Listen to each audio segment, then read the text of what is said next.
Hey guys, and welcome back to my channel for another midweek mystery video. I've covered quite a few Jane and John Doe cases in my time on YouTube, but I realised recently that the majority of the cases I've covered have been based in the USA. Shocking when I'm English myself, I've never covered an English Jane Doe case. It's just that the USA is obviously a much bigger country, so naturally there are going to be more does.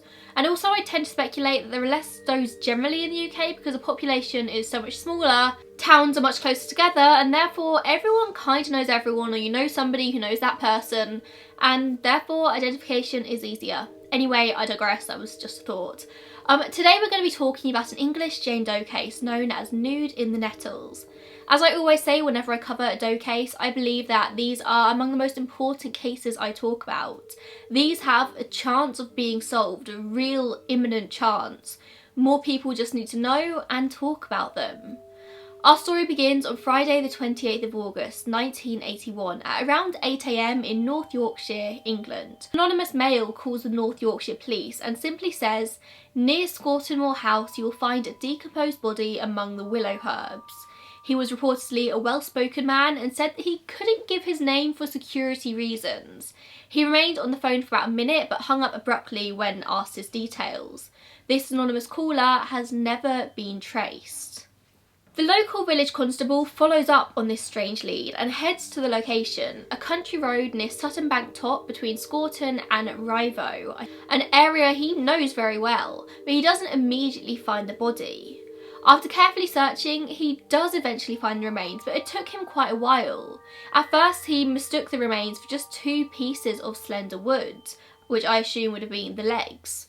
The Criminal Investigation Department are called in and they painstakingly cut down the tall pink flowers and nettles that surrounded the body. It was as if the plants just grown around her. The body was very decayed, pretty much just bones by this point.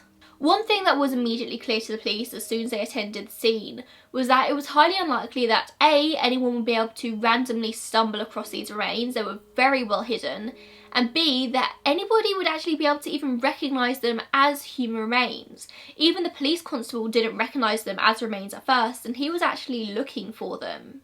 Methodically, they begin to clear the scene. Anything that could be considered evidence is preserved and a forensic pathologist is called in to examine the body in the place and position it was discovered.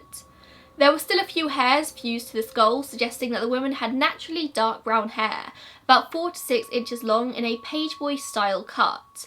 A toenail was later found buried a couple of inches into the ground, painted pale pink. The position that she was in suggested that someone was in a hurry and had just dumped her body down, but at this point there was actually no suggestion of criminal activity. She could have just simply fallen and died or suffered a medical problem. When they eventually moved the body, a yoghurt lid was found lying directly underneath. This lid is very important because it gave the police a timeline as to how long Jane Doe had been lying there. About 2 years, likely a date that was between the sell-by date and the use-by date on the yoghurt. Or it may have been old, or it could have been left there as a decoy to purposely mislead the investigation, but that does seem unlikely, so mostly the police focus on this body being there for about 2 years. After the discovery of the body, a jockey from a nearby stables comes forward to say that he was riding past in 1979, 2 years earlier, when he noticed a foul smell near the location the body was later found. He didn't investigate it at the time, but police believe that he was likely smelling the decomposition of the body. It was strange that no one else had ever reported this foul smell, as it was a pretty car-heavy area. Considering it was just an unnamed country road, it was only a few metres from an old pull-in for milk lorries, where cars often parked. It was a popular spot for courting couples and shooting parties. This country road was used pretty often. The fact that Jane Doe wasn't found any earlier than this seems to be just down to pure chance. On further analysis, she was found to be about 5'2" and around 40 years old. She was a mother and had given birth to 2 or 3 children. This led investigators to believe that she was possibly married, although they never found any wedding ring. In fact, they found no clothes or jewellery at the scene at all. This is the first thing that suggested it was a criminal act. Whoever had placed her there had seemingly stripped her of all her clothes and jewellery, if she was wearing any. She may of course been poor and unable to afford jewellery, and maybe in 2 years animals have just removed her clothes. She was a size 4 shoe and had a spine abnormality that probably meant that she suffered with a lot of back pain, and she had evidence of an old fracture on her right ankle. Her teeth were very telling as well. She had false teeth in her upper jaw and 6 natural teeth in her lower jaw, the staining on which suggested that she was a heavy smoker and likely drank heavily. She was maybe the type of person who didn't care for themselves very well. Through her teeth, they were later able to tell that Jane Doe had spent her formative years, until she was about 7 years old, in an area with a high degree of natural fluoride in the water. Local areas with this fluoride could have been Hartlepool or Grimsby, or she may of course have come from further afield. Her cause of death was never established. She was just too decomposed, but her skull wasn't damaged and there were no nick wounds on any of the bones, which suggested that it probably wasn't blunt force trauma or stabbing. The larynx had been removed by animals, so strangulation couldn't be ruled out. The police also discovered that there were 3 sets of recent tracks leading to the body, which led them to conclude that the tracks had been made by somebody who was looking for this body, potentially this anonymous man who made the phone call. And so the police work began. All police in the area got involved, the public were interviewed, there were multiple public pleas for help, and hundreds of missing person reports were looked into to see if any match could have been made. Children's homes were contacted in the hope that some children might have had missed visits from their mothers. The public was asked if they knew any woman who had suddenly vanished. Employers were told to check their records for anyone who had suddenly stopped turning up. They even contacted Interpol, Ireland, Australia and the USA. Medical students made a life-size 3D waxwork of the woman and revealed it 3 months after she was discovered, hoping that someone might recognise her. Photos of this bust were widely circulated by the media and it generated significant interest. A lot of people called in with possible leads as a result of this, but it never really led anywhere.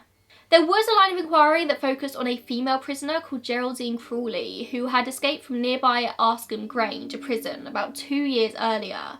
But that led to dead ends, as the prisoner unexpectedly responded to a request to prove that she was still alive. She sent investigators a signature and 2 thumbprints. I don't know if she was ever actually caught again, but I feel like she might have been because she kind of outed herself as being alive as a result of this. But other than that, it doesn't seem like the police had or have any leads at all. And they strongly believe that Jane Doe was murdered and dumped in the spot where she was found. They don't think she just was walking and died. They are sure she was murdered. And of course the anonymous caller became an immediate suspect, the only suspect really. He may have been the actual murderer wanting the body to be discovered. Maybe he was scared of living on the edge that the body could be discovered at any time, so decides to push it along, put things into its own hands. Maybe the caller was an accomplice, or maybe the caller was somebody that the murderer had confided in who didn't want to live with this guilty conscience. Or maybe the caller really was just a man who had stumbled across the body and didn't want to give his name in because he didn't want to become a suspect, he just wanted to live a quiet life. Who could this woman have been? It's commonly thought that she may have been a sex worker, maybe killed by a client. She was likely poor with little to no family. She had her kids, but maybe she didn't have custody of her kids. Maybe she was estranged, or maybe she was from abroad. No one ever reported a woman of her description as missing, but someone somewhere out there has to know who she is. She was likely killed 40 years ago and discovered 38 years ago. There will still be people alive who encountered her while she was alive. If you live in the North Yorkshire area, please pay extra close attention to this. Maybe talk to older relatives and see if they remember anything about the case when it happened. See if they know anything, even the smallest thing, that they never reported to the police at the time. Of course, there's also the possibility that she wasn't even local to the North Yorkshire area, but it's worth a shot. A lot of people bring up Peter Sutcliffe's name when talking about Nude and the Nettles. Sutcliffe was a serial killer, also known as the Yorkshire Ripper, and was actually convicted in May 1981, the same year that Nude and the Nettles was discovered. He was very much active at the time that Jane Doe was likely murdered and was known for attacking sex workers in the night. His general MO was to first strike his victims with a hammer before stabbing them and mutilating them. Sometimes he would strangle them to death with rope. His victims would often be left in the spot where he murdered them in the towns, or at least close by. This Jane Doe could have been the victim of Peter Sutcliffe, but he was never considered a suspect at the time for reasons unknown. Although he did mostly focus in different areas of Yorkshire, his work would have taken him past the place where the body was found. In 1983, an inquest recorded an open verdict in this case. The case goes cold and Jane Doe is finally laid to rest in a plain coffin with the inscription "Name Unknown, died August 28, 1981. In 2011, North Yorkshire Police made the decision to carry out cold case reviews into 8 previous investigations where bodies were still unidentified. They were hoping that with updated technology they might be able to find some more answers in this particular case. In 2012, Jane Doe's body was exhumed so a full DNA profile could be created, and the profile was compared to samples from multiple different families who had come forward who were missing loved ones, but no matches were found.